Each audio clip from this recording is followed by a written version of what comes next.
සමහර පුද්ගලයන් ස්වභාවයෙන්ම ක්‍රියාශීලී වන අතර ඔවුන් සාමාන්‍යයෙන් ෂණික ආශාවන් විසින් මෙහෙවනු ලැබේ. විශේෂයෙන් ඉන්ද්‍රයන් හා ද්‍රව්‍යමය වස්තු සම්බන්ධ ඒවා. ඔවුන්ගේ මාර්ගය මෙහි විස්තර කර ඇත්තේ අඳුරු ලෙසයි. දීප්තිමත් මාර්ගය වන්නේ උත්තරීතරත්වයේ කෙරෙහි මුළු හදවතින්ම සාපේක්ෂ ලෝකයෙන් ඈත් වී භක්තියෙන් යන මාර්ගයයි.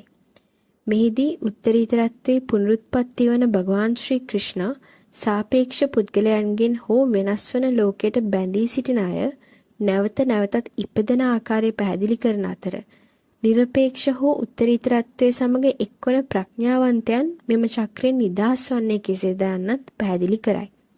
සාපේක්ෂ පුද්ගලයන් දුමාරය රාත්‍රිය වැනි විවිධ තීව්‍රතාවන් හා කාල සීමාවන්ගෙන් යුත් අඳුරෙහි සිර වූවන් මෙන් එක් සීන අත්දැකීමකින් තවත් සීන අත්දැකීමට ගමන් කරයි.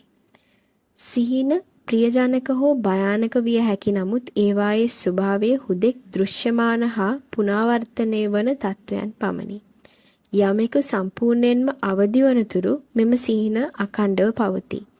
අවදිව සිටින අවස්ථාවේදී පවා පැහැදිලිකමේ විවිධ මට්ටම් පවතී.